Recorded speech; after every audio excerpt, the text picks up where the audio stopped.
Let the rest of the world help us for change, and let's rebuild America first.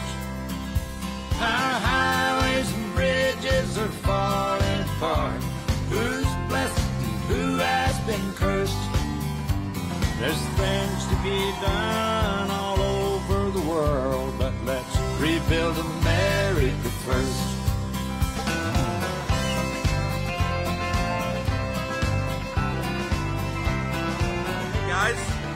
Hey, how you guys doing?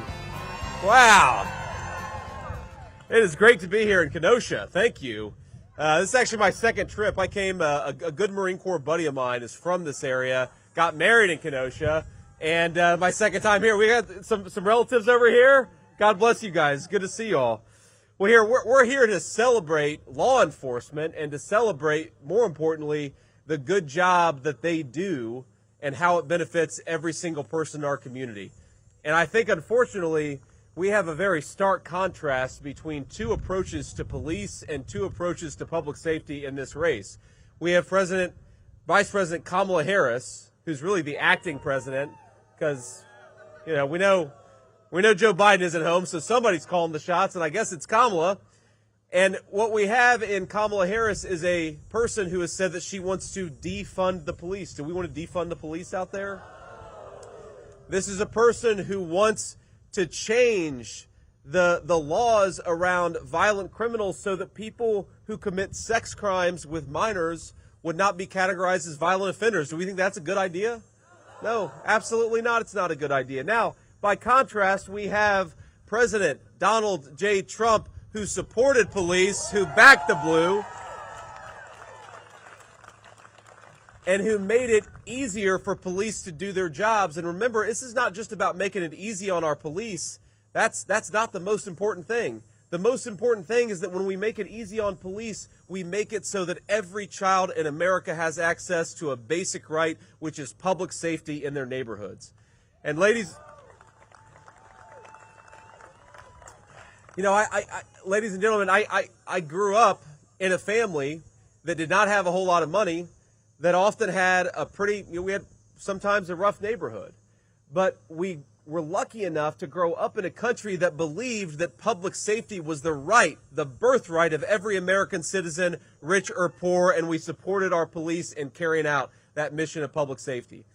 I remember, actually, I think I was probably 11 or 12 years old, and my mom struggled with addiction, and she was having a particularly tough episode, and I called the local police in Middletown, Ohio. And I remember they showed up, and they took care of my mom, and they made a little kid who was terrified of what was going on in his home, they made that little kid feel safe. And I think about what situation would I have been in, and what situation our country would be in if we take away every child's right to public safety. And that's unfortunately what the Democratic leadership is proposing in this country. You know how bad it's been the last few years? Have you seen the data on murder rates, on violent crime rates? You know that the gross majority now of violent crimes in this country go unsolved. So if, God forbid, you were assaulted in your own community, it's much more likely today that crime will go unsolved, that they'll never catch the person who did it. That is because of the leadership of our vice president. Now she wants to be promoted to President of the United States, and I think we're all going to say absolutely not. Kamala Harris, we're going to fire Kamala Harris in November, and we're going to bring back Donald J. Trump.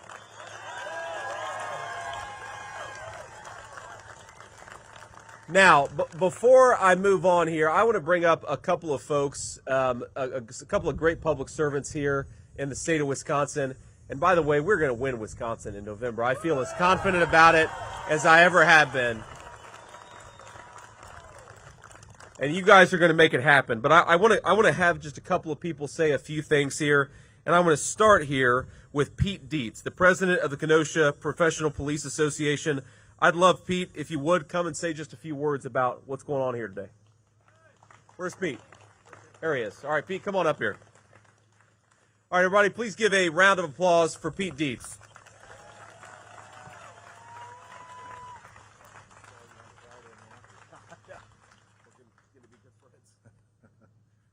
Well, I'm not going to give my speech again. He'll have to check it out on the TV. but the Board of Directors of the Kenosha Professional Police Association are proud to endorse President Donald Trump and Senator JD Vance.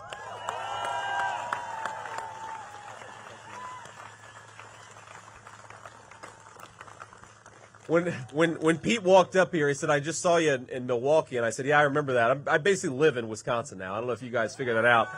So you'll be seeing a lot. You'll be seeing a lot of me over the next few months. But Pete, thank you so much for your support. I'd like to have. We'll see about that, sir. I'd like to call up Congressman Brian Stiles. Congressman Brian, where are you at? Out there. There we are. So Brian. I'm going to give him a round of applause. I appreciate it. But Brian wrote a really, really good article about what happened in Kenosha in 2020. Really opened my eyes. Brian, thank you for your leadership and service. Senator, thank you. Senator Vance, thanks for coming to Kenosha today. As we talked about earlier, the importance of standing with the men and women of law enforcement could not be more important than when we're standing here in the city of Kenosha. As we saw 4 years ago this week, what happens when elected leaders refuse to stand with the men and women of law enforcement? And we saw in great contrast what happens when leaders like President Trump answer the call and stand with the men and women of law enforcement and bring public safety to our community, right? And as we look around, I think it's really important that we say thank you once again to all the men and women of law enforcement from the Kenosha Police Department, Kenosha Sheriff's Department, and other law enforcement agencies that are with us here today. Because President Trump, because JD Vance, because we backed the badge. Senator Vance, thanks for coming to Wisconsin. We still have time to make you a Packers fan. Thank you. God bless. God bless America. Thanks, man. Appreciate it. Thank you. Oh, we got some Chicago fans out there too. Wow. All right. We're gonna have some conflict, some civil strife here. Not today. We're all here to support the police, whatever our sports allegiance is. And finally, I want to get a great future colleague in Washington, a guy who built a business in Wisconsin, who has served the people of this state in the private sector, and is now crazy enough to want to serve in the public sector. The great Eric Hovde, the next senator from the state of Wisconsin. Eric, come on up here.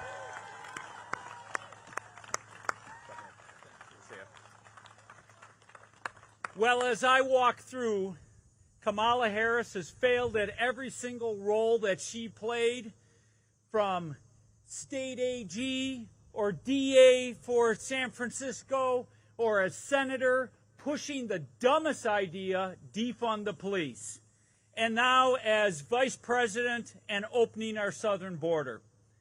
Look, as I said, we all want to live in safe communities.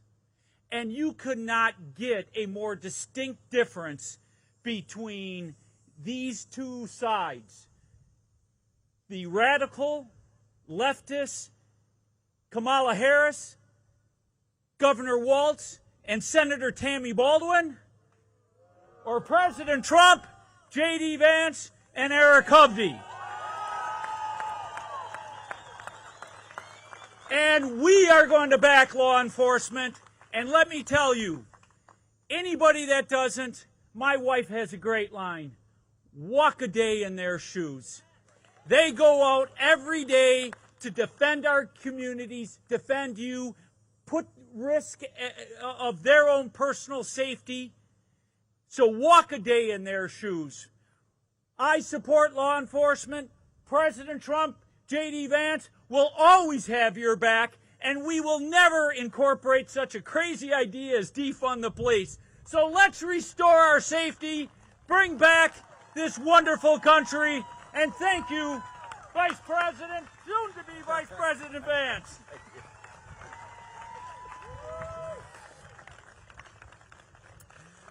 All right, so I want to take a few questions from the press, but before I do, let me just try to bring this home here, because it is very easy and very fun to criticize the record of Kamala Harris, but we also have to remind ourselves that we don't just have a vision on the Trump campaign. We don't just have a bunch of promises on the Trump campaign.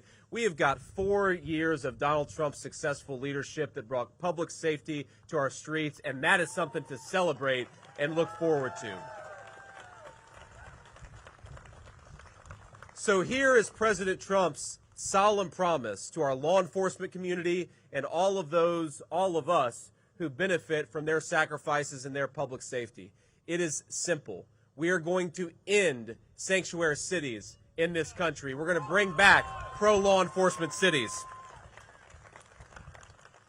We are going to deport the violent, illegal aliens that have come into this country over the last few years. No more free rides, no more amnesty. We're going to support the death penalty for drug dealers because they kill far more people than some of the most violent and vicious criminals. We have got to have real penalties for people who are killing our kids and poisoning our communities. We're going to protect police from frivolous lawsuits. You hear President Trump talk about that? The reason that it's so hard for the police to do their job sometimes is they know if they do their job, they're going to get sued for it. We're going to protect them from those lawsuits and make it easier for our police to do their jobs.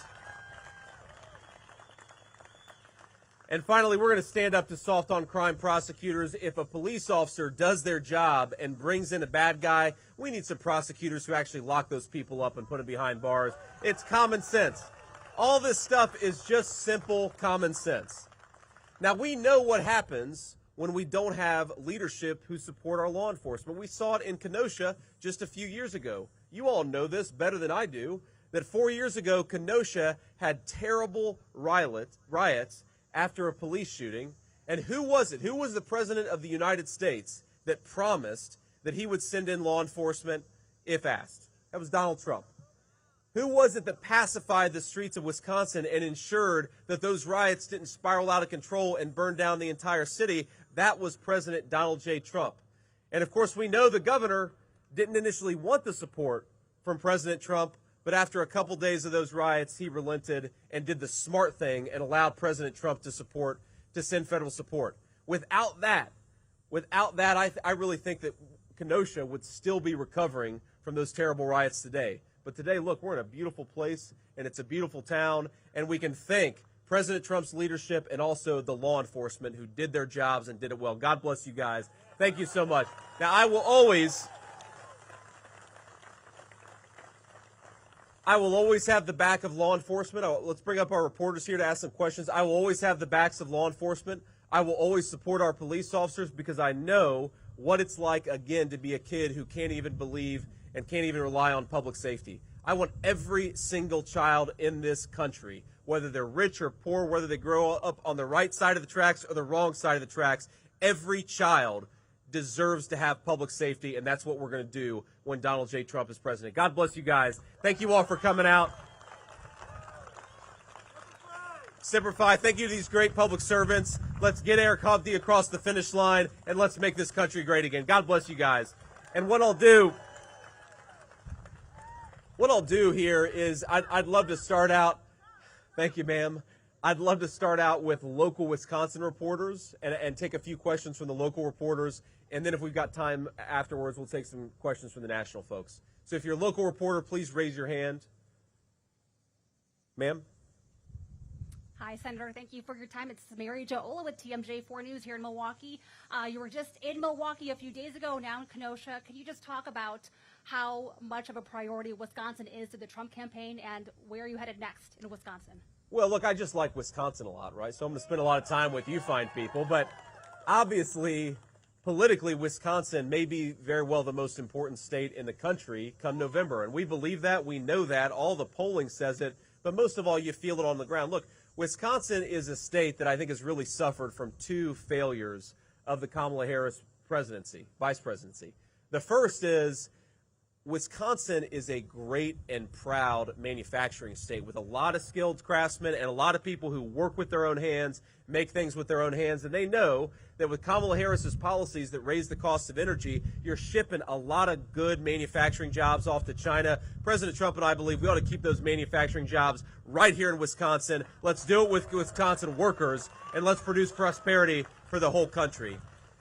And the second thing is, you saw it with the riots in Kenosha in the summer of 2020. Wisconsin has suffered when you don't have good, smart, pro-public safety leadership.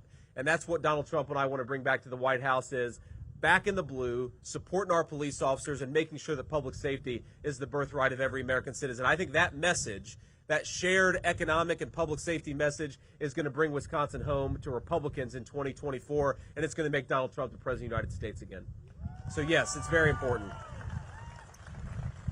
I also say, when my kids came up here for the RNC convention 4 or 5 weeks ago, the one place they really wanted to go was the Cheese Castle. So, if you've all, how many of you have been to the Cheese Castle? All right, good. So my kids have been to the Cheese Castle. The first time I ever came to Wisconsin was 12 years ago with my then girlfriend, now my wife. We made our stop at the Wisconsin Cheese Castle. So every time we come back, we got to stop at the Wisconsin Cheese Castle. But it's good to be here, and we love this state. Other local reporters, ma'am. Hi, Megan Marshall with Spectrum News. This is the second endorsement from a local law enforcement here in Wisconsin. Tell me why that's so important to you and your campaign. Well, I think it speaks to the fact that law enforcement knows who's on their side, right? Donald Trump has been endorsed by so many law enforcement organizations across the country, but now 2 in the state of Wisconsin just the past week, because they know that Donald Trump is the one who's actually going to stand up for them and support them. I mean, look, we have got real problems in law enforcement recruitment in this country, and certainly right here in the state of Wisconsin. A lot of our police departments are underfunded and under-resourced. We don't have enough cops to do the job of keeping us safe. And then on top of that, we've got Mexican drug cartels operating as far north as Kenosha, Wisconsin, because we have a border czar, Kamala Harris, who refuses to do her job. These guys just want common sense back, right? Some of them are Democrats, some of them are Republicans. Maybe they agree or disagree with us on tax policy, but they agree with us that we've got to have common sense public safety. And if we don't have public safety, we don't have anything. You can't build a business. You can't go to work. You can't take your kids on a walk in your neighborhood without public safety. Public safety is the foundation of having a good country, and the police of Wisconsin know Donald Trump is the public safety candidate.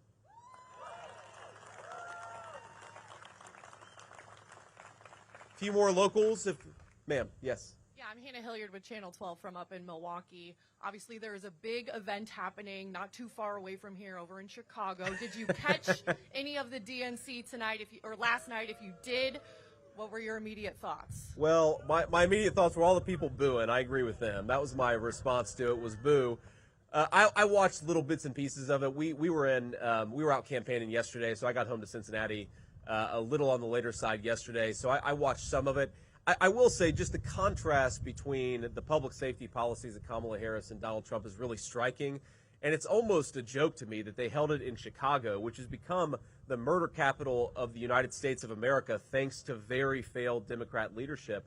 I mean, I believe last weekend in the city of Chicago, you had something like 40 shootings and 17 people who lost their lives. That is something that we would not accept in a third world country, much less in one of our beautiful, great American cities like Chicago.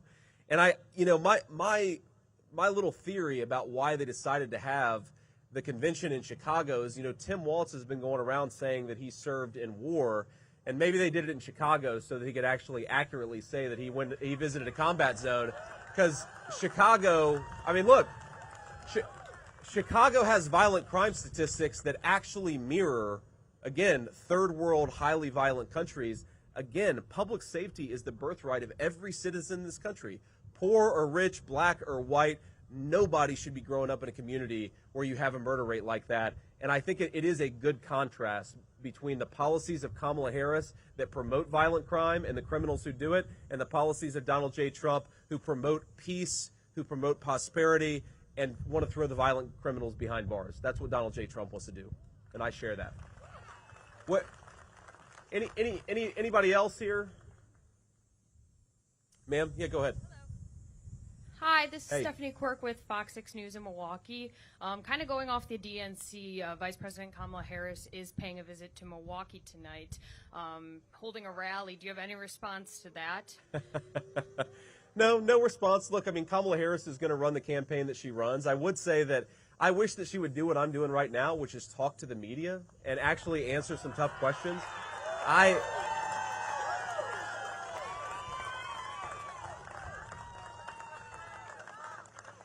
I mean, if you think what I'm doing here right now, what am I asking? The question I'm asking is for the fine people gathered to vote for me to be their vice president of the United States. What an awesome responsibility, and what an incredible thing that I'm asking them to do.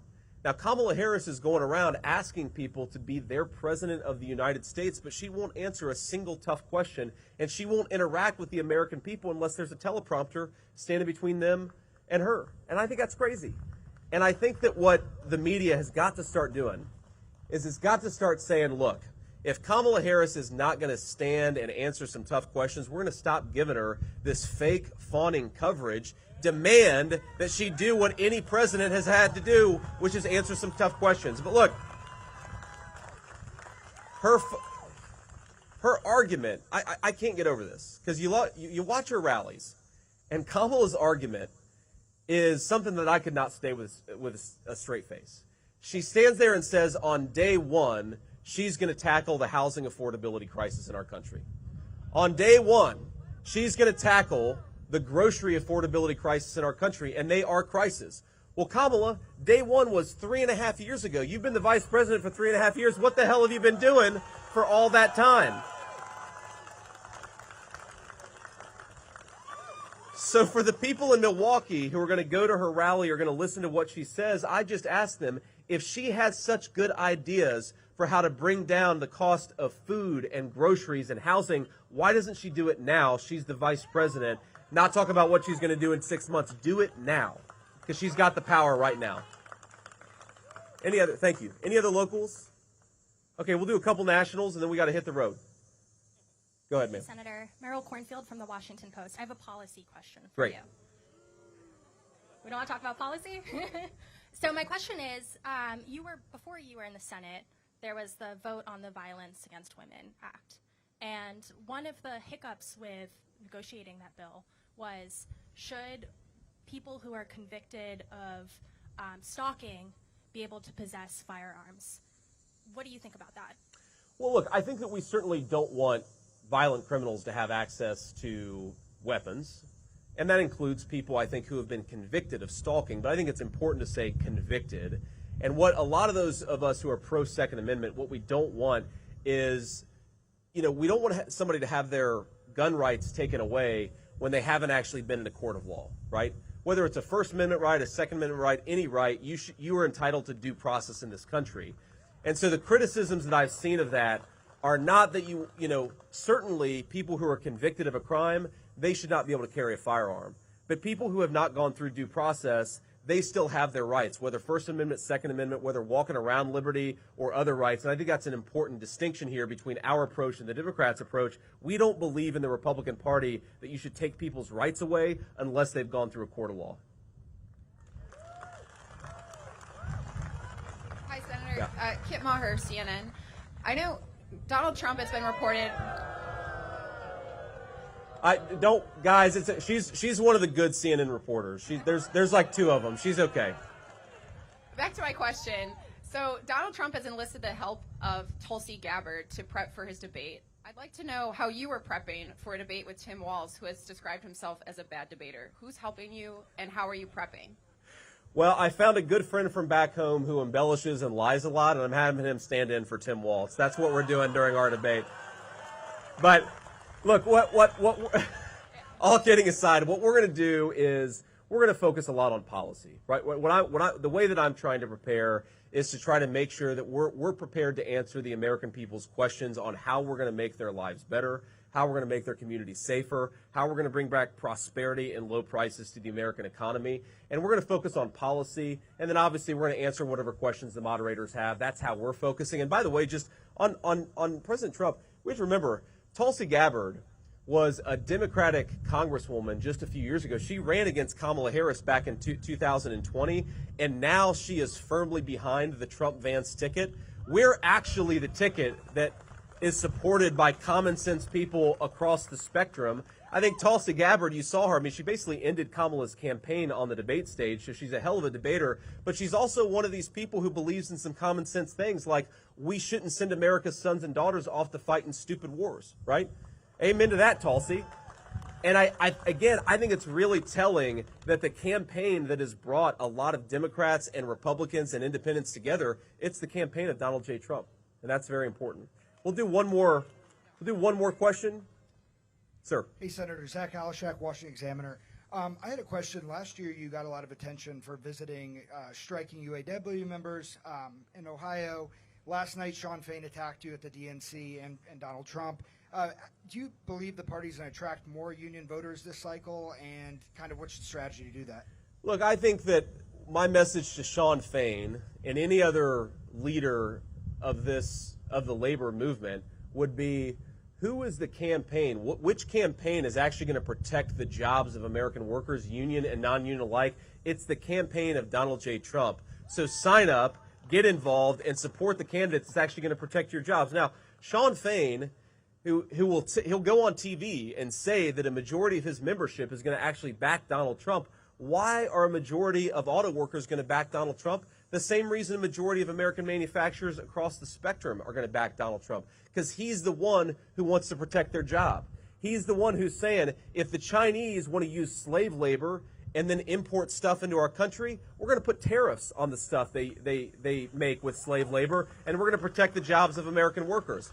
When Kamala Harris says she stands for the United Auto Workers, and yet she supports EV mandates that's going to have every single one of their jobs destroyed and shipped to China, because it's China that's making most of the EVs. In America, we're still making a lot of gas-powered cars. I think people ought to be able to drive whatever the hell they want, because this is the United States of America. We don't tell people what to do. But importantly, if we don't tell people what to do, they're going to be able to buy cars that are made in America with American workers doing the jobs. And that is why I think we're going to win the majority of union and non-union workers in this country. Whatever Sean Fain says, if he listens to his membership, they're behind Donald J. Trump. And, of course, there are a lot of other workers who aren't just auto workers who are exactly the same position. All right. What I'll say here finally to wrap up, thanks to the media for asking a few questions, is just God bless you guys. Thank you for coming out. I get so much joy and so much energy out of being here and meeting people and getting to talk to people and seeing what's going on in this country. We're going to win this race in November, and it's going to start right here in Wisconsin. So what I'd ask all of you is, look, we've got 76 days to this campaign, and early voting probably starts, 30 days early in Wisconsin? Get out there. Get your neighbors to the polls. Get your family members to the polls. Knock on doors. Make phone calls. We are going to win this race if we get out there and vote. So God bless you all. Thank you for being here. Let's go vote, Wisconsin. Let's go win in November, and let's take this country back and do it the right way. God bless you all. Thank you so much for being here.